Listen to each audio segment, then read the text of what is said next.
Buenas noches. Lo invito a que abra su Biblia en Lucas 16, versículo 19.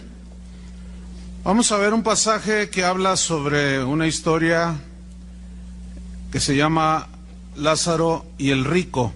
Esta es una continuación de la serie Las parábolas de Jesús, pero hoy vamos a ver este pasaje y vamos a aprender algunas cosas. Lucas 16, versículo 19. ¿Ya lo tiene? Voy a leer. Dice así: había un hombre rico que se vestía de púrpura y de lino fino, y hacía cada día banquete con esplendidez. Había también un mendigo llamado Lázaro, que estaba echado a la puerta de aquel, lleno de llagas, y ansiaba saciarse de las migajas que caían de la mesa del rico, y aun los perros venían y le lamían las llagas. Aconteció que murió el mendigo y fue llevado por los ángeles al seno de Abraham, y murió también el rico y fue sepultado. Y en el Hades alzó sus ojos estando en tormentos, y vio de lejos a Abraham y a Lázaro en su seno. Entonces él, dando voces, dijo: Padre Abraham, ten misericordia de mí, y envía a Lázaro para que moje la punta de su dedo en agua y refresque mi lengua, porque estoy atormentado en esta llama. Pero Abraham le dijo: Hijo, acuérdate que recibiste tus bienes en tu vida, y Lázaro también males, pero ahora éste es consolado aquí y tú atormentado. Además de todo esto, una gran sima está puesta entre nosotros y vosotros, de manera que los que quisieren pasar de aquí a vosotros no pueden, ni de allá pasar acá. Entonces le dijo: te ruego pues, Padre, que le envíes a la casa de mi padre, porque tengo 5 hermanos, para que les testifique, a fin de que no vengan ellos también a este lugar de tormento. Y Abraham le dijo: a Moisés y a los profetas tienen, óiganlos. Él entonces dijo: no, padre Abraham, pero si alguno fuere a ellos de entre los muertos, se arrepentirán. Mas Abraham le dijo: si no oyen a Moisés y a los profetas, tampoco se persuadirán, aunque alguno se levantare de los muertos. Existe una controversia acerca de que si este pasaje que acabamos de leer es una historia de la vida real que Jesús tomó o es una parábola. Algunos argumentan que es la única historia en la Biblia en que Jesús, que se confunde con una parábola, en la cual Jesús identifica a los personajes por nombre. Él nombra al pobre como Lázaro.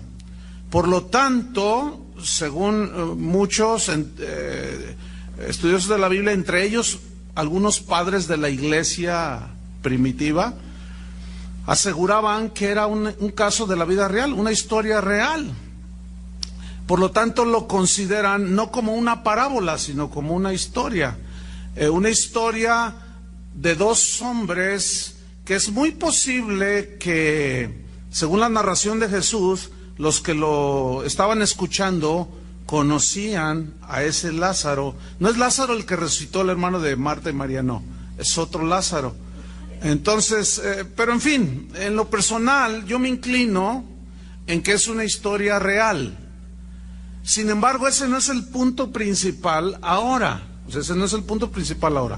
sino la enseñanza que nos dejó Jesús en este pasaje de las Escrituras. Eso es lo importante para nosotros ahora. Entonces, en este pasaje Jesús nos da a conocer la situación real que experimentan los malos y los justos después de la muerte. Y vamos a aprender 5 lecciones que encontramos ahí, por lo menos, vamos a ver 5, por medio de las cuales nosotros vamos a aprender qué es lo que dice Jesús acerca de qué sucede con los justos y los malos cuando mueren. La primera lección que vamos a aprender es acerca de que la condición material de un hombre, de una persona, no puede servirnos como un argumento para saber la condición espiritual que alguien tenga ante Dios. Déjeme explicárselo. Por ejemplo, un rico puede estar mal ante Dios, ¿sí o no? Un pobre también puede estar mal ante Dios, ¿sí o no? Pero hay ricos que pueden estar bien delante de Dios. Y hay pobres que también pueden estar bien delante de Dios. ¿Entendió eso? Bueno, en el caso de la historia de Lucas 16, 19, habla del caso de un hombre rico que no estaba bien delante de Dios y de un pobre que estaba bien delante de Dios. Y aquí el punto central es lo que ellos iban a experimentar después de la muerte. No tanto aquí, sino después de la muerte. Entonces dice el versículo 19, vámonos al estudio de la parábola o de la historia, como que prefiera usted, no hay ningún problema. Si ustedes insisten que es una parábola, yo no tengo problema, porque eso no es lo importante aquí, repito, sino lo que Jesús enseña acerca de lo que sucede cuando morimos los seres humanos. Lucas 16, 19 dice, había un hombre rico.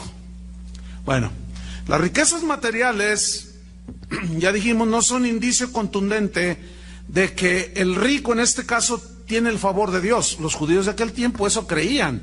Como hoy muchos cristianos creen que la prosperidad material es síntoma de que tú estás bien con Dios, pero eso no es verdad, ¿sí? Las escrituras, al contrario, muestran el peligro de las riquezas y que algunos ricos no pudieron entrar al reino de Dios. Por ejemplo, aquel joven que se acercó a Jesús en Lucas 18, un par de capítulos adelante, de un joven que vino a decirle que quería vida eterna, y en el 22, Lucas 18, 22, después de unas interrogantes que Jesús le hizo, Jesús, oyendo esto, le dijo, aún te falta una cosa, le dice, vende todo lo que tienes y dalo, ¿a quién?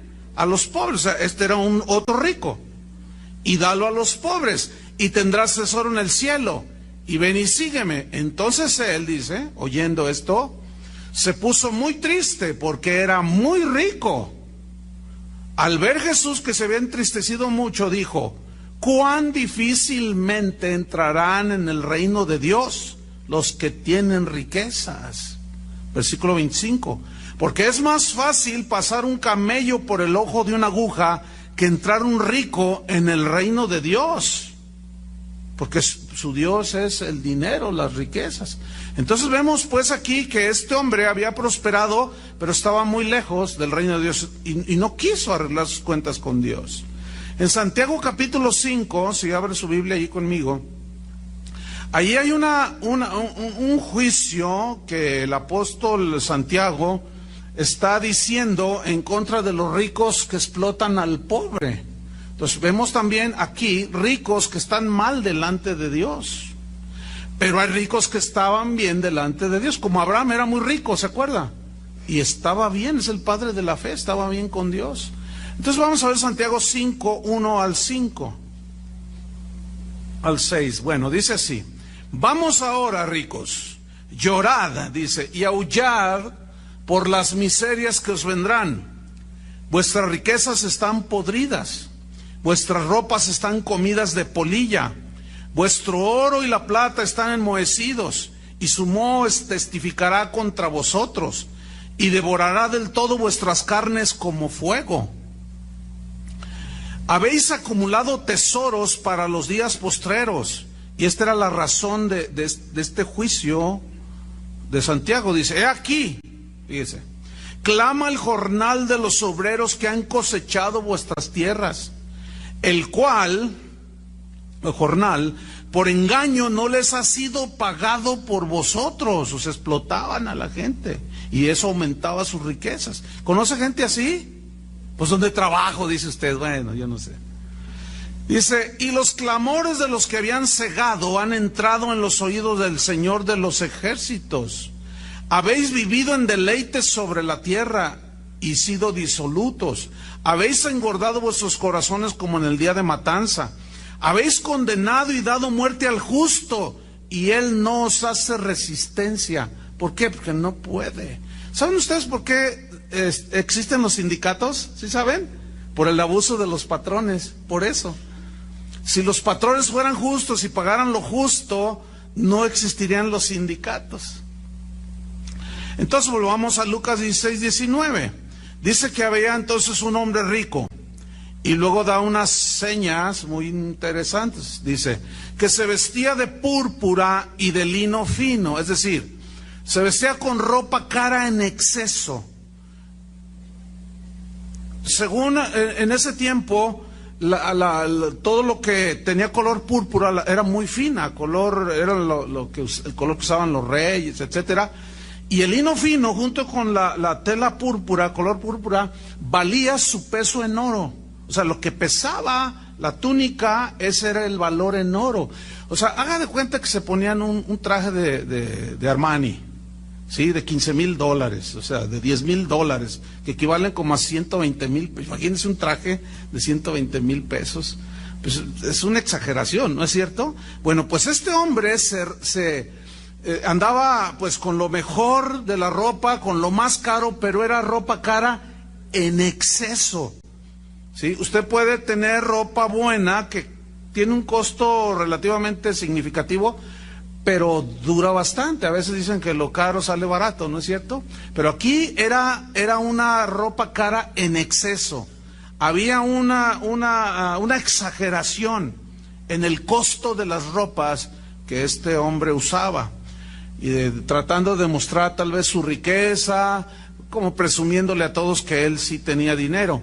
Pero luego dice el mismo versículo 19, que este hombre rico, elegante, hacía cada día, de continuo banquete, dice, con esplendidez. Y eso nos habla de un hombre rico, entregado totalmente a los placeres del mundo y de la carne. Como dice el Eclesiastés capítulo 2, versículo 10, así era este hombre rico, dice, no negué a mis ojos ninguna cosa que desearan, ni aparté mi corazón de placer alguno, porque mi corazón gozó de todo mi trabajo, el fruto de mi trabajo.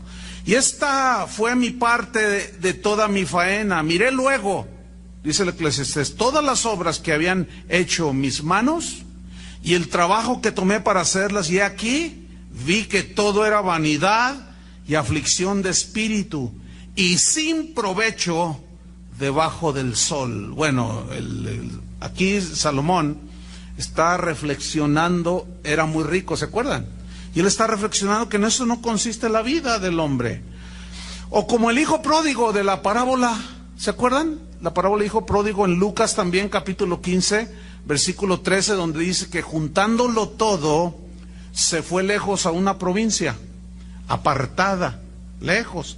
Dice, y allí este hijo pródigo desperdició sus bienes viviendo perdidamente. O como decimos en México, le dio vuelo a la hilacha. ¿Sí? Bueno, esto que está narrando Jesús es la historia de millones de personas, aún de pobres y ricos, que viven sin tomar en cuenta a Dios. El rico aumentando sus riquezas y el pobre queriendo obtenerlas. Total, se dedican a vivir su vida egoísta sin tomar en cuenta a Dios. Fíjese lo que dijo Job en el capítulo 21, versículo 7, acerca de esta clase de seres humanos, de personas que se dedican a vivir sin tomar en cuenta a Dios, sean pobres o sean ricos. Job 21, versículo 7 hasta el 15. Dice así: ¿por qué viven los impíos? ¿Por qué viven los impíos? Y se envejecen y aún crecen en riquezas. Fíjense, los impíos. Ahí notamos una vez más que las riquezas no son sinónimo de estar bien con Dios. Está diciendo los impíos, y aún crecen en riquezas. Versículo 8, su descendencia se robustece a su vista, y sus renuevos o sus hijos están delante de sus ojos. Sus casas están a salvo de temor, ni viene azote de Dios sobre ellos. Sus toros engendran y no fallan, paren sus vacas y no malogran su cría. O sea, una prosperidad notable, ¿no? Versículo 11, salen sus pequeñuelos como manada, y sus hijos andan saltando, contentos, alegres, como si Dios no existiera. Al son del tamboril y de cítara saltan y se regocijan al son de la flauta, o sea, fiestas, eso se refiere, ¿sí? Tan baile allí, en su antro antiguo. Versículo 13, pasan sus días en prosperidad y en paz descienden al Seol o a la sepultura. Versículo 14, dicen a Dios, apártate de nosotros, porque no queremos el conocimiento de tus caminos, no queremos saber nada de ti. ¿Conoce gente así? Versículo 15, dicen los impíos, ¿quién es el Todopoderoso para que le sirvamos? ¿Y de qué nos aprovechará que oremos a Él? Así hay gente rica, pero también así hay gente pobre. Si Dios existiera, ¿por qué me tiene en esta situación? Dicen. Y comienzan a decir un montón de cosas. Pero en realidad no les interesa conocer los caminos de Dios. Bueno, pues así vivió este hombre de la historia, volviendo a Lucas 16, así vivió este rico. Pero en el versículo 20, Lucas 16, 20, dice lo siguiente: había también un mendigo llamado Lázaro. Aquí la palabra mendigo se traduce de una palabra griega que lleva implícito este significado.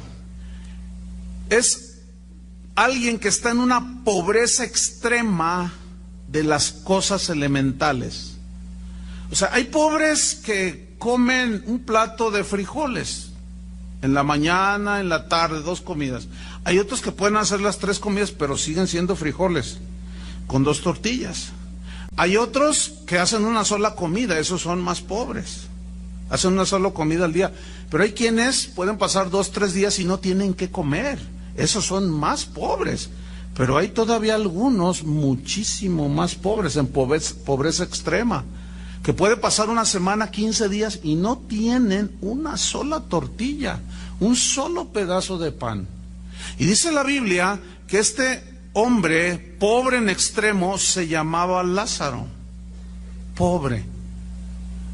¿Se acuerdan una vez que una mujer llegó con Jesús y traía un frasco de alabastro? El alabastro es el material, es una especie de mármol, y dentro tenía un perfume de mucho precio, ¿se acuerdan? Y ella rompió el frasco y ungió a Jesús.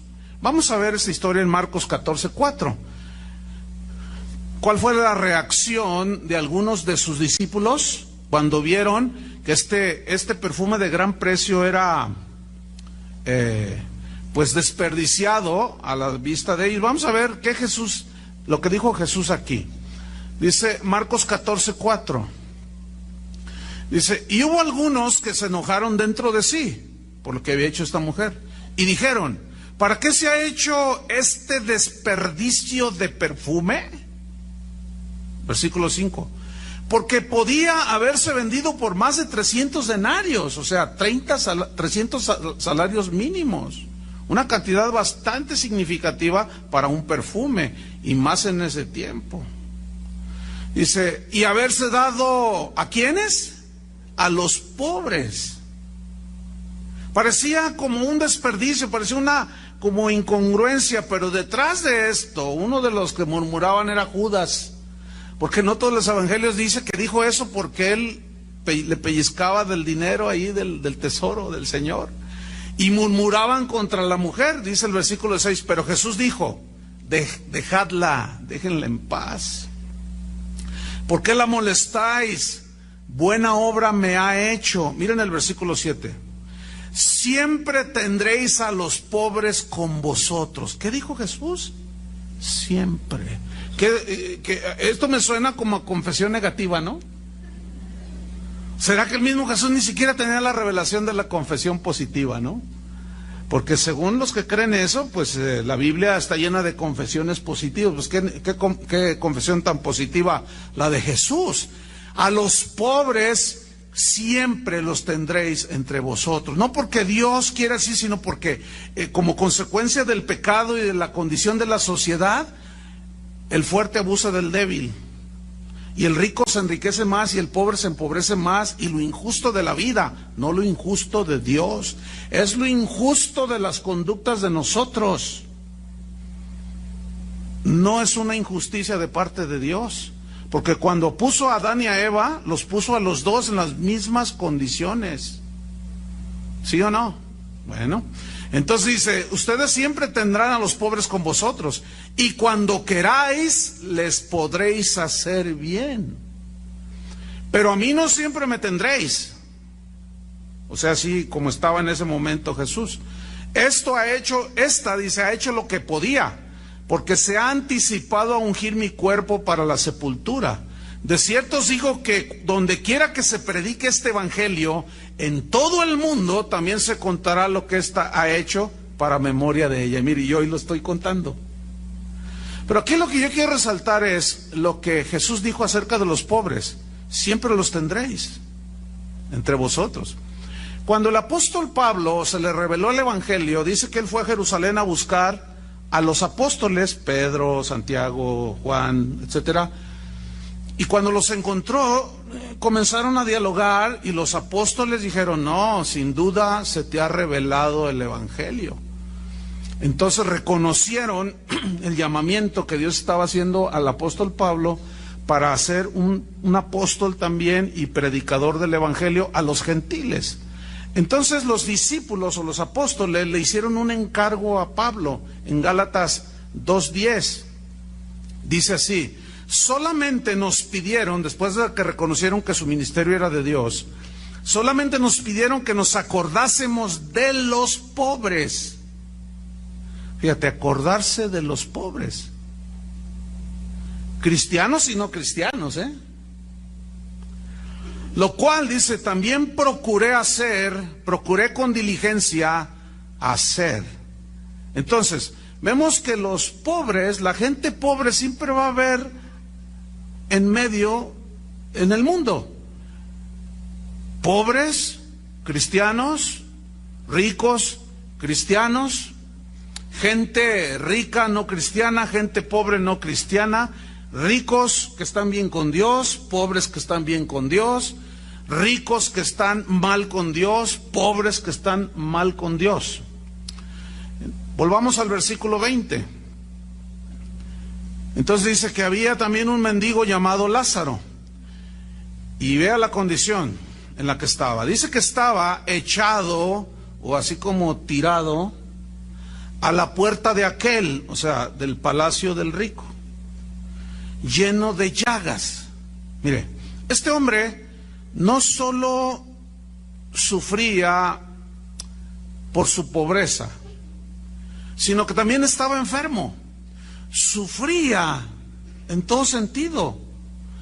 Este hombre era tan pobre que no tenía ni para comer y tuvo que ir a mendigar un pedazo de pan a la casa de un rico, del que él veía que tenía. Sin embargo, por lo que se ve, ¿a dónde se fue este Lázaro, este pobre? Dice que se fue al seno de Abraham, donde ya su dolor, sus lágrimas habían pasado. Se ve que este hombre era pobre, pero era creyente en Dios. Tenía la fe que salvaba. Era pobre en cosas materiales, pero era rico en fe. De tal manera que su fe en el Dios vivo lo trasladó en el momento de su muerte. ¿A dónde? A la presencia del Señor. En Apocalipsis 2, versículo 9, a la iglesia de Esmirna, mire lo que les dice. Yo conozco tus obras. Ponga atención. Apocalipsis 2:9 le dice: yo conozco tus obras y tu tribulación la conozco también, y tu pobreza. Pero luego dice: pero tú eres rico. Fíjese qué interesante. Aquí pobreza es un equivalente a lo de Lázaro, la mendicidad de Lázaro. Viene una palabra griega, protos, que significa pobre materialmente, en extremo inclusive. Entonces, fíjate lo que dice aquí el Señor: yo conozco tus obras, conozco que estás sufriendo, conozco tu tribulación, pero también conozco tu pobreza. pero luego les dice a los cristianos de Esmirna, pero tú eres rico. A ver, ¿cómo está eso? Se entiende que era pobre en extremo en cosas materiales, pero rico en fe. Dice la Biblia en Santiago que a los pobres se les dio el ser enriquecidos con la fe. ¿Sí? Son pobres materialmente, pero son ricos en fe. ¿Sabe? Les voy a decir una cosa. ¿Sabe en qué lugares es donde yo he visto las manifestaciones de fe más puras, más limpias, más sinceras, que yo al menos en mi vida he visto? Con los pobres. Todos aquellos viajes que hicimos a las zonas indígenas y muchos lugares, por muchos años, son los lugares donde más he visto una fe tan sólida, tan fuerte, y tú llegas a esos lugares y es gente sumamente pobre, pero rica en fe. Yo muchísimas veces, siempre que íbamos en camino, yo siempre me ponía nervioso. Le voy a explicar por qué. Porque supuestamente yo iba a enseñarles de la palabra. Y bueno, Dios me ha dado algunas cositas, ¿no? Pero la verdad es que yo me sentía como, ¿cuál es la palabra? ¿Cuál sería? Me sentía como, ayúdenme. Deudor, no tanto deudor, sino un poco cohibido, porque yo decía, no, yo no sé qué haría yo si estuviera en esa condición como ellos. No sé si me explico. Entonces me sentía así como apenado a la vez, en una situación muy extraña. Una vez, nunca se me olvidará esto, nunca en mi vida se me va a olvidar. Llegamos a una población lejísimos, allá en la sierra de Michoacán, la tierra de Toño Lázaro y de su esposa. ¿De dónde son? ¿Pero de qué parte? Ario de Rosales, Jalisco. No es Michoacán. Bueno, llegamos allí a no me acuerdo el nombre de la población, en plena sierra. Y cuando llegamos, nunca se me olvida que salió el pastor, su esposa y sus hijos. Un lugar pobrísimo, su casa era una choza. Entonces, nunca se me olvida que la señora, la esposa del pastor, le dijo a su niño, hijo, agarra la gallina. Entonces, yo vi que el niño se fue detrás de la gallina, se fue primero buscando la gallina y no salía. No la hallo, mamá, no la hallo. Nomás tenían una gallina. Y cuando de repente brinca la gallina, era una gallina más flaca que... No, la verdad. Entonces el chiquillo fue y la agarró, y la señora, pues, delante de nosotros, le corta la cabeza y la mete en una olla que tenía allí con agua y la despluma y toda la cosa, y luego en otra olla mete la gallina. Y pues empezamos a conversar, todos llegamos cansados y dice, yo nunca vi que le puso, escúcheme bien, ni un jitomatito, mucho menos cebollita, sin sal, no tenían sal. Entonces dijo, hermanos, ya está el caldo de gallina. Entonces ya nos sentamos y el hermano Pablo me miraba y me dice, ¿vas a dar gracias tú, Chuy? Me dijo. Yo dije, sí. Entonces yo di gracias. Señor, gracias, y en fin, oré. Y empecé a comer aquel caldo de gallina sin sal, sin tomatito, sin nada, en fin. Entonces no sabía a nada el caldo de gallina, pero nos la comimos. Entonces el hermano Pablo me dice, mira, Chuy, dice, esta gente, ya cuando estábamos acostando, me dijo, mira, Chuy, esta gente nos dio todo lo que tenía. Todo lo que tenía nos dio. Y yo nada más estaba observando si tú ibas a rechazar la comida. Y yo le dije, no, pues usted me ha enseñado, ya él me había dado unas lecciones que son largas de contar y ya no sería el evangelio. Nada más es una ilustración. Pero, ¿sabe? Es allí donde yo he visto las manifestaciones de fe más sinceras, más limpias, más... En fin, ahí estaba este hombre enfermo, hambriento, pero era rico en fe. ¿sí? Lucas 16:21 dice, y ansiaba, o sea, esta palabra ansiaba habla hasta de una actitud desesperada por comer, ¿eh? Yo no sé cuántos de ustedes han sentido hambre en alguna ocasión. No lo sé. Si usted me pregunta a mí, yo le voy a decir la verdad. Yo nunca he estado en una situación así en toda mi vida. O sea, yo puedo decir, le soy sincero, yo puedo decir, yo nunca he estado en una situación así. Por lo tanto, no sé lo que sentía este hombre, pero yo puedo casi asegurar que aquí hay gente que sí ha estado en esa situación. Pero de que he visto gente así, déjenme decirles otra cosa, ¿eh? Esa gallina, ellos no comieron. Nos la dieron a nosotros, los que íbamos ahí. Y nos tocó de a pedacito así, toda flaquita y la piernita. Estaban media anoréxica la gallina, pobrecita. Entonces dice que ansiaba saciarse de las migajas que caían de la mesa del rico. Y esta frase, que migajas que caían de la mesa del rico, ahí es una alusión a la abundancia que había en la mesa del rico, que lo hacía desperdiciar la comida. O sea, Lázaro de alguna manera se dio cuenta que el rico tiraba mucha comida. ¿Sí? Hay un refrán que dice, lo que el rico desecha, el pobre lo aprovecha. También hay otro, no muy conocido, que dice, lo que al rico le sobra, al pobre le es riqueza. Hace años cuando, yo conocí al Señor, y yo tenía un trabajo en un hotel, aquí en Plaza del Sol, que era Holiday Inn en ese tiempo. Y pues ahí hacen banquetes suntuosos y todo. Y nunca se me olvida, todavía yo no era cristiano. Nunca se me olvida que, por ejemplo, había un banquete para 500 personas. No, yo a veces entraba a la cocina, andaba haciendo mi trabajo, inspeccionando cosas, etcétera, y yo miraba aquellas mesas, aquellos recipientes llenos de comida, pero en abundancia. Entonces les daban de comer a todos. Y siempre yo podía ver que había platos que apenas algunos pellizcaron.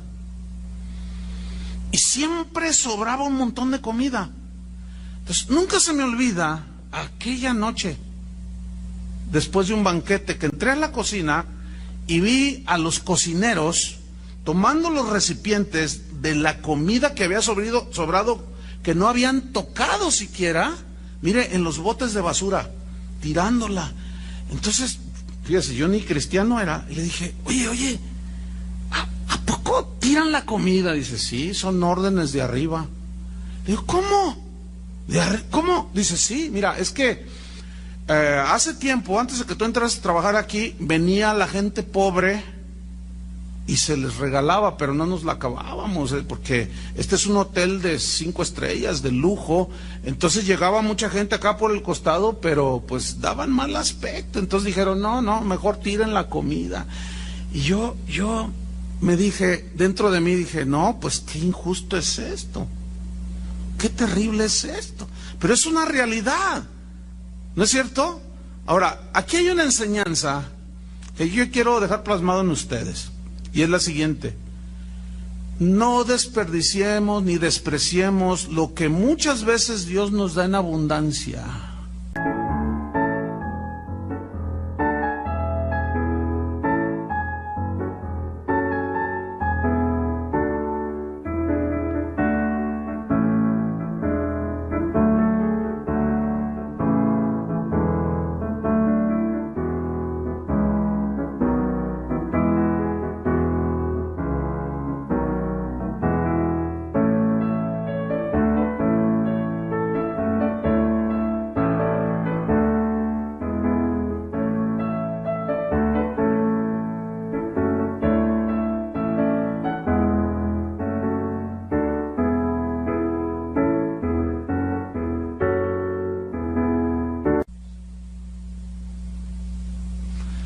Y que compartamos con los pobres. A mí Dios me ha avergonzado en algunas ocasiones, y me da pena delante de Dios, pero por ejemplo, hay algunos que saben esto, yo no puedo comer el ajo porque me produce muchas náuseas, o sea, y es muy desagradable para mí, me hace daño. Entonces, cualquier comida que contenga ajo no la como. Claro, a veces he estado en situaciones, por ejemplo, alguien me invita y pues a veces está el mojo de ajo y nomás le digo, Señor, gracias porque inventaste el Alka-Seltzer o las saldiuvas. Pero no soy asiduo a eso porque no me cae bien, vamos, ¿no? Pero ¿cuántas veces Dios nos ha dado en abundancia? No solo comida, ropa, zapatos y muchas cosas, y nos quejamos. Vergüenza nos debería de dar. Yo le confieso, a mí se me da vergüenza. ¿Sabe? Yo aprendí algo de una familia de aquí de la congregación hace muchos años. Esta familia es un ejemplo. La verdad, esa familia siempre le tengo un aprecio especial por ese corazón que ellos tienen. Pues su papá, hoy sus hijos ya son grandes, pero cuando estaban chiquititos, a mí me constó una vez verlos aquí por la de Federalismo, dos días antes del 25 de diciembre, ya ve que se celebran la Navidad y todo ese asunto, y yo lo vi allí con unas cajas, con un montón de ropa, de zapatos, y ¿qué estás haciendo? Le dice, no, dice, mira, es que cada año, dice, nosotros descacharrizamos. ¿Entienden esa palabra? O sea, todos los... hacemos en mi casa hacemos una descacharrización, esa palabra ya la inventé. Por lo visto, ¿a poco no han oído de los cacharros? O sea, de que en su casa tiene un montón de cosas que están buenas, pero que no las usa. Entonces, si hacemos una limpieza, son cosas buenas, ropa buena, y cada año, dice, hacemos escudriñamos allí y sacamos toda la ropa de él, la mía, que está buena, pero que ya no la uso, y que a veces nada más la tenemos allí. Y por años ellos siempre hicieron eso. Y dice, mira, la verdad no puedo decir que me despojo porque es algo que nos sobra y yo le doy gracias a Dios, dice, pero comparto. Escúchenme bien, si cada uno de ustedes, yo aprendí eso y yo cada año lo hago. De verdad, porque me inspiró, ¿verdad? Y bueno, cada año voy a mi ropero y miro la ropa y digo, ay Señor, Dios me da abundante ropa. Corbatas me regalan casi diario. Tengo un montón. Ropa, zapatos, hace poco que fui allá a La Paz, terminé de predicar y un hermano me dice, oye, quiero que vayas a mi tiendita, dice. Entonces me dice el pastor, dice, yo te llevo, dice, es que te quiero regalar algo, quiero que, entonces, yo digo, bueno, sí, está bien. Le digo, oye, ¿qué onda? Dice, no, vamos, dice, tiene una tienda ahí en La Paz. Entonces, ya llegamos, no, hombre, pues era un tiendón, no, ¿cuál tiendita? Era una tiendota de puros zapatos originales. O sea, Nike, pura marca, nada pirata, todo original. Entonces me dice, ¿sabes qué, Chuy? Quiero regalarte zapatos. Yo le dije, es que tengo. Me dice, no, me dice, mira, ven. Entonces me lleva a un aparador y me dice, mira, yo te recomiendo estos. Dice, ¿qué medida eres? Ya le di el número. Entonces, cuando yo lo agarro así y veo el precio, 2,500 pesos. Escúchame bien, en mi vida yo pagaría 2,500 pesos por un par de zapatos, aunque tuviera los 2,500 pesos. Entonces yo le dije, no, mira, mejor de acá. No, mira, a ver, mídete esto. Entonces me mido. ¿Y qué tal? No, pues parece como que te meten un guante en el pie. O sea, finísimos el calzado. Y dice, bueno, pues color y y órale. Y a ver, ¿qué número es tu esposa y tus hijos? Y mire, yo salí así. Dije, Señor, pero salí, no crea, le soy sincero, agradecido con Dios Y le agradecí al hermano, pero así como, Señor, ¿qué onda? O sea, bueno, gracias, ¿verdad? Pero por otro lado, veo a gente que no tiene siquiera. Bueno, cada año, por esa inspiración que recibí de aquel hermano, yo lo hago. Y saco un montón de cosas, hermano, un montón de cosas que no porque las desprecie, sino porque se van acumulando. Y a veces me encuentro un montón de cosas, zapatos, camisas, trajes. El asunto con esto, bueno, así me sucede a mí, no sé, tiene que ser algo soberano de Dios. Pero por ejemplo, yo digo, voy a regalar 8 trajes.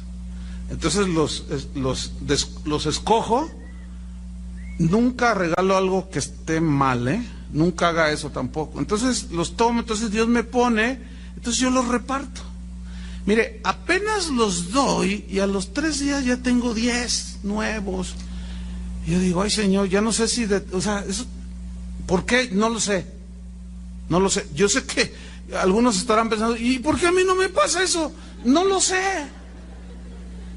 ¿Yo qué le puedo decir? Yo estoy diciendo lo que a mí me pasa, pero aquí la enseñanza, volviendo a ella, es no desperdiciar ni despreciar lo que Dios nos da, hermanos. Ese es el punto principal aquí, ¿verdad? Y de la abundancia que Dios nos da, pues descacharricemos. Y usted se va a encontrar con que tiene un montón de cosas buenas que usted puede bendecir a uno que tiene menos que usted. Lucas 16:21. Entonces ansiaba saciarse de las migajas que caían de la mesa del rico. Pero vea su condición. Y aún los perros venían y le lamían las llagas. Qué triste que un animal demuestre más fidelidad y afecto por un pobre y un enfermo que un rico como el de la historia, ¿no es cierto? Dicen que el perro es el mejor amigo del hombre. ¿Será? Hay muchas historias muy interesantes de animales. Un día me dijeron, oye Chuy, ¿has visto la película Siempre a tu lado? Digo, no, mírala, hasta vas a llorar. Le digo, no, yo no lloro. Es una historia de un perrito que mostró una fidelidad, no sé cuántos lo han visto, ¿no? Está preciosa la película. Y ahí se muestra la fidelidad de un perro, impresionantemente hacia su amo. No les voy a contar la historia, obviamente. Pero si la pueden ver, se llama Lázaro y el rico. Se llama Siempre a tu lado, así se llama la película. Bien. Entonces, fíjese, cuando hay abundancia hay un peligro. Cuando hay escasez también hay peligro. En las dos situaciones hay peligro. En el caso de la escasez hay peligro porque la gente puede blasfemar. Pero cuando hay abundancia se corre el peligro de olvidarnos de Dios. Porque como tienes mucho, ya ni oras, ya ni le pides, ya ni nada. Pero yo estoy convencido, y bueno, lo que yo alcanzo a ver en la Biblia es que el peligro de la abundancia es más mencionado en la Biblia que el peligro de la escasez, porque el pobre tiende a agarrarse más de Dios, ¿entiende? Y el rico tiende a olvidarse de Dios. Entonces es más peligrosa la situación de tener. Mire Ezequiel, capítulo 16, versículo 49, una escritura muy interesante que habla de Sodoma y Gomorra. Y quiero que ponga atención a lo que dice aquí. ¿Cuáles fueron lo que antecedió a su corrupción moral? Fíjese lo que dice Ezequiel 16:49. Dice así: he aquí que esta fue la maldad de Sodoma, tu hermana. Le está hablando a Gomorra, ¿sí? Dice, esta es la maldad de tu hermana Sodoma. Y luego le dice, soberbia, saciedad de pan. Y número 3, abundancia de ociosidad. 3 cosas: soberbia, saciedad de pan o abundancia de pan y abundancia de ociosidad. Como el rico de la otra parábola: oh, mis bienes han prosperado, voy a hacer mis graneros más grandes, y voy a hacer esto, y voy a hacer lo otro, y voy a hacer más allá. Y Dios no estaba en su mente. Entonces dice, abundancia de ociosidad tuvieron ella y sus hijas, y no fortaleció la mano del afligido y del menesteroso, y se llenaron de soberbia, e hicieron abominación delante de mí, y cuando lo vi, las quité. Una cosa tremenda. Bueno, la segunda lección que aprendemos en esta historia es que la muerte es el fin de todo ser humano en esta tierra. Si hay algo seguro a lo cual tú vas a recibir en esta tierra, es la muerte.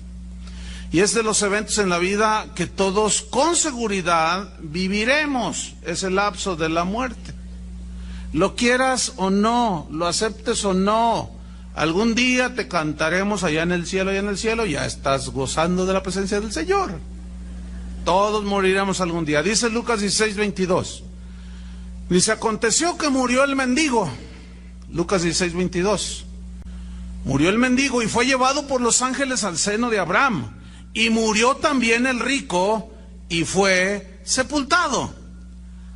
Miren, cualquiera que sea la clase social o raza a la que usted pertenezca, todos enfrentaremos la muerte.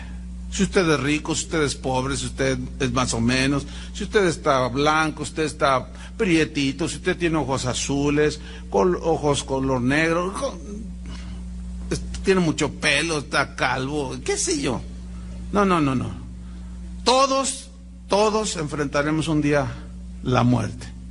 Pero déjeme decirle que los sufrimientos del mendigo, los goces del rico, los banquetes suntuosos, la abundancia de aquel rico y la pobreza de aquel, termina todo con la muerte. Pero surge una pregunta: ¿termina la existencia del alma? Bueno, eso es lo que precisamente Jesús está enseñando en esta parábola. En Eclesiastés 3:19 y 20, el predicador dice lo siguiente: porque lo que sucede a los hijos de los hombres y lo que sucede a las bestias, un mismo suceso es. Como mueren los unos, así mueren los otros. Y una misma respiración tienen todos. Ni tiene más el hombre que la bestia. Todo esto es vanidad. Todo va a un mismo lugar, todo es hecho del polvo, y todo volverá al mismo polvo. Pobres, ricos, blancos, negros, todos. Entonces la muerte es un acontecimiento cuya certeza nadie puede negar, ¿verdad que no? No, pues eso, el que se atreva a decir no existe la muerte, ya se puso muy filósofo. Pero este acontecimiento muy poco, o sea, de la muerte, muy pocos, nadie lo puede negar. Todos dicen, no, hasta el ateo dice, no, pues un día estaré allí, dicen. Pero muy pocos prestan atención a que un día efectivamente enfrentaremos ese episodio.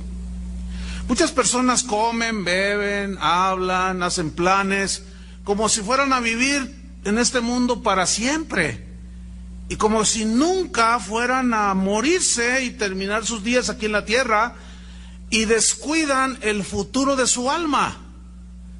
Pero todo cristiano, todo creyente verdadero debe de guardarse de este error. Y si alguno escucha, reflexione. Entonces, fíjense, un antiguo cristiano dijo: el que desee vivir piadosamente conforme a la voluntad de Dios, debe pensar con frecuencia en su último día en esta tierra. Uno de los mejores antídotos para vivir sin egoísmos, sin excesos, como los excesos del rico, sin orgullo, sin vanidades, precisamente es pensar en el día de la muerte. Miren lo que dice Eclesiastés capítulo 7, versículo 1 al respecto. Dice así: mejor es la buena fama que el buen ungüento, y mejor el día de la muerte que el día del nacimiento. Mejor es ir a la casa del luto que a la casa del banquete, porque aquellos en la casa del luto es el fin de todos los hombres, y el que vive o que está vivo lo pondrá en su corazón. Mejor es el pesar que la risa, porque con la tristeza del rostro se enmendará el corazón. El corazón de los sabios está en la casa del luto, mas el corazón de los insensatos en la casa en que hay alegría. Pero esta palabra alegría también se traduce fiesta. ¿Dónde es donde la mayoría de la gente quiere estar? La fiesta, ¿sí? En la celebración, en el regocijo, vamos a gozar la vida, y luego hay una boda y se reparten 100 invitaciones y llegan 300. Pero a los velorios no. Yo nunca he visto, bueno, yo he estado en muchas fiestas. Antes de ser cristiano estuve en fiestas no cristianas, como cristiano he estado en fiestas también, que son fiestas sanas, y ahí contento, ahí algarabía, y está bien, pero escúcheme bien, yo nunca recuerdo haber estado en una fiesta donde no se toma en cuenta a Dios, donde la gente de pronto reflexionara y tratara de enmendar sus caminos. Pero como pastor he estado no sé cuántos funerales, es más, el lunes estuvimos en uno más. Este año se nos inició y se empezaron a morir algunos hermanos de la congregación. Ya están con el Señor. Y el lunes a mí me tocó atender uno, pero murió también el papá de Israel unos días antes. Y bueno, el lunes murió un hermano de los más antiguos de aquí de la congregación. Yo creo que tenía 25 años de ser miembro aquí en la congregación. Y pues fui un rato allí antes de que lo sepultaran y compartí. Y había algunos cristianos allí, obviamente, de su familia, de él y de su esposa, pero la gran mayoría no eran cristianos. Entonces pues, estaba llena aquel lugar, aquella capillita donde yo les compartí un mensaje y una reflexión acerca de la muerte. Y cuando yo decía cosas, les leí estos versículos, por cierto, y yo veía la reacción en ellos, le hacían así como, ay, ¿quién? Pero a la vez yo miraba, les miras el rostro porque desde arriba se ve todo muy bien, estaba el féretro del hermano ahí adelante, y la gente lo miraba así, nomás le decía, y yo los veía muy pensativos, y bueno, pues con la palabra de Dios traté de llevarlos a una reflexión de que no fueran insensatos y que pensaran que un día, y se los dije, sin duda usted estará allí. Y algunos así como que no les gusta, ¿verdad? Pero la verdad es que esa es la realidad de las cosas, ¿no es cierto? Entonces, yo siempre he visto que en esos episodios donde hay luto, la gente está más receptiva. Tú llegas a una fiesta donde están embriagándose y todo, y dile, oye, te quiero hablar de la salvación. ¿Cuál salvación? Vete a tal lugar con tus cosas. Aquí es para gozar la vida. Pero donde hay luto, qué fácil es hablarles del Señor. Luego se acerca la gente y te pregunta, oiga, eso que dijo, ¿dónde está? Pues aquí en este librito, mire, yo iba a una Biblia chiquita. Aquí en este libro, ay, qué interesante, pues sí. La tercera lección, vámonos sobre el final, que esta parábola nos enseña, es que a la hora de la muerte de los justos, Dios cuida y guía sus almas a su presencia. Y nuestro Señor Jesucristo dice que cuando el mendigo murió, dice que fue llevado, dice en el versículo 22, que fue llevado por los ángeles al seno de Abraham. Ahora, hay algo muy consolador en estas palabras de Jesús, porque en realidad muy poco o casi nada sabemos de lo que experimentaremos después de dejar de existir. Porque nada más lo poco que podemos saber acerca del cielo, pues no lo podemos vivir ahora, hasta ese momento. Pero estas palabras nos deben de dar mucho consuelo, porque cuando nos llegue la hora y nos hallemos en el lecho de muerte y entremos a, vamos a llamarlo así, a una dimensión desconocida, a un mundo desconocido, bueno, estas palabras nos ayudan a tener fe y confianza. Sin embargo, bueno, nos consolará el saber de que Jesús... Apaga esas luces, no, porque están distrayendo a la gente, estas luces de acá. Gracias. Nos consolará el saber que los que mueren en Jesús, mueren en los brazos de Él. ¿Cuántos están en Cristo? Y esos no serán arrojados a las tinieblas. Ni estarán sin albergue, ni sin morada, durante el tiempo que transcurra entre la muerte y la resurrección. No, estaremos en la presencia de Dios.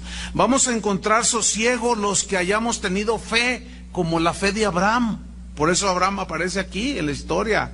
Nada nos faltará, y lo que es todavía más, estaremos con Cristo, y según palabras de Pablo, lo cual es muchísimo mejor. Esto lo dijo él en Filipenses 1:21, no lo busque. Pero él dijo, porque para mí el vivir es Cristo y el morir es ganancia. Y cuando hay un velorio, siempre la gente dice, tenemos la lamentable pérdida del hermano Panchito, ¿verdad? La hermana Pedrita, la hermana no sé qué. Dicen que es pérdida, pero según la Biblia no es pérdida. ¿Qué es? Ganancia. ¿Para quién? Para el que se muere. ¿Por qué? Porque el que se muere está mejor que el que queda. Yo les dije ahora este lunes que sepultábamos al hermano Espejo, Gertrudis Espejo. Cuando estábamos ahí les dije, miren, vamos a hacer una oración, no por el alma de él ya está mejor que nosotros. Vamos a orar por los que estamos vivos aquí, porque todavía nosotros tenemos que luchar contra la maldad del mundo, contra el diablo, contra el pecado, contra nuestra carne, contra los zetas, contra todo el mundo. ¿Sí? Vamos a orar por nosotros.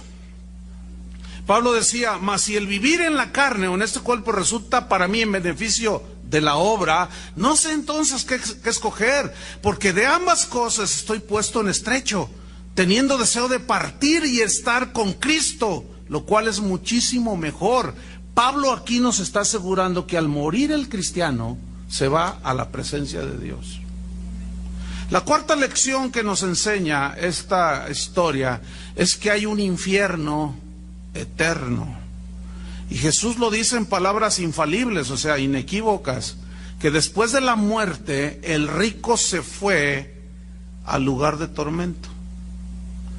Y lo describe claramente ahí en la historia cómo este hombre deseaba ansiosamente, así como ansiaba Lázaro comer del pan, este rico deseaba ansiosamente una gota de agua para refrescar su lengua, y cómo había una grande cima entre él y Abraham que nadie podía pasar. Esto está en el versículo 23, Lucas 16:23.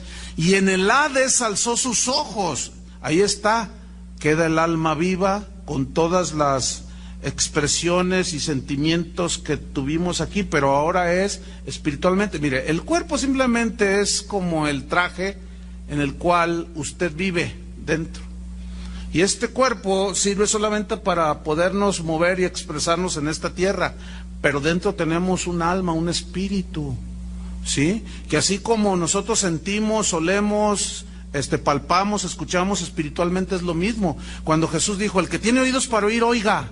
Entonces todos tenían oídos, pero se refería a los oídos espirituales. Entonces hay un ser espiritual que es el que vivirá eternamente o morirá eternamente en el infierno o vivirá eternamente en el cielo. Dice que estaba ahí en el versículo 24, daba voces y dijo, Padre Abraham, ten misericordia de mí y envía a Lázaro para que moje la punta de su dedo en agua y refresque mi lengua porque estoy atormentado en esta llama. Hay pocos pasajes bíblicos en los cuales se exprese tan claro esto, ¿sí? Que bueno, pavor debe de darnos, temor, sí, temor. Entonces, aquí habla que el castigo de los malvados será eterno, y esa es una verdad incuestionable. Desde el día que Satanás le dijo a Eva, no moriréis, desde entonces no ha faltado gente que niegue la existencia de una eternidad, siempre ha habido. Pero vamos a desengañarnos, o afirmar nuestras convicciones. Hay un infierno para los impíos y hay un cielo para los creyentes. Hay ira y juicio para el que rechaza y no obedece el Evangelio de Dios, y hay gozo eternal para los que obedecen y entregan su vida a Jesucristo. Dice el versículo 25, pero Abraham le dijo, hijo, acuérdate que recibiste tus bienes en tu vida, y Lázaro también males, pero ahora este es consolado aquí y tú atormentado ahora. ¿Qué fue lo que trasladó a este mendigo a la presencia de Dios y al gozo eternal? Su fe. Obras ni siquiera, ¿qué podía hacer? No tenía nada para hacer buenas obras. ¿Qué fue lo que lo trasladó? Sus obras. ¿Qué fue lo que condenó al rico? Sus malas obras. Muestra de que no tenía fe. Versículo 26. Además de todo esto, una gran cima está puesta entre nosotros y vosotros, de manera que los que quisieran pasar de aquí a vosotros no pueden, ni pasar, ni de allá pasar acá.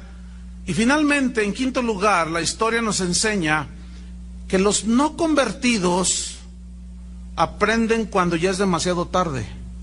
Vamos a ver el versículo 27. Entonces le dijo: te ruego pues, padre, que le envíes a la casa de mi padre, porque tengo 5 hermanos, para que les testifique, a fin de que no vengan ellos también a este lugar de tormento. Y Abraham le dijo: a Moisés y a los profetas tienen, óiganlos. ¿Qué significa esa frase? Los escritos de Moisés y los escritos de los profetas tienen, ahí están ya las escrituras, oigan y escuchen y crean las escrituras. Pero mire la respuesta de este hombre, versículo 30. Él entonces dijo: no, padre Abraham, pero si alguno fuere a ellos de entre los muertos, se arrepentirán. Mas Abraham le dijo: si no oyen a Moisés y a los profetas, tampoco se persuadirán, aunque alguno se levantare de los muertos. Es decir, que los milagros no tienen el poder de convencer absolutamente a nadie para transformar su corazón y darles la fe que los salva. Pero creer en las Escrituras sí tienen ese poder. Pablo dijo: no me avergüenzo del Evangelio, porque es poder de Dios para salvación a todo aquel que cree. Por eso, hermanos, debemos de predicar el Evangelio. Entonces, la historia nos dice que el rico deseaba que Lázaro fuera a la casa de su papá para que le dijera a sus hermanos que tuvieran fe en Dios, que se portaran como Dios quería, para que no llegaran a ese lugar de tormento. Esto nos demuestra que ya era demasiado tarde. Generalmente las personas tratan de reaccionar cuando ya no hay remedio. Siempre la gente dice: no, cuando esté a punto de la muerte me arrepiento. Ay, sí, pregúntale a los que se les prendió el fuego allá en el Estado de México, o a los que cuando un terremoto así en un segundo les cayó todo encima, a ver si tuvieron tiempo. Eso es una insensatez, todos esos pensamientos.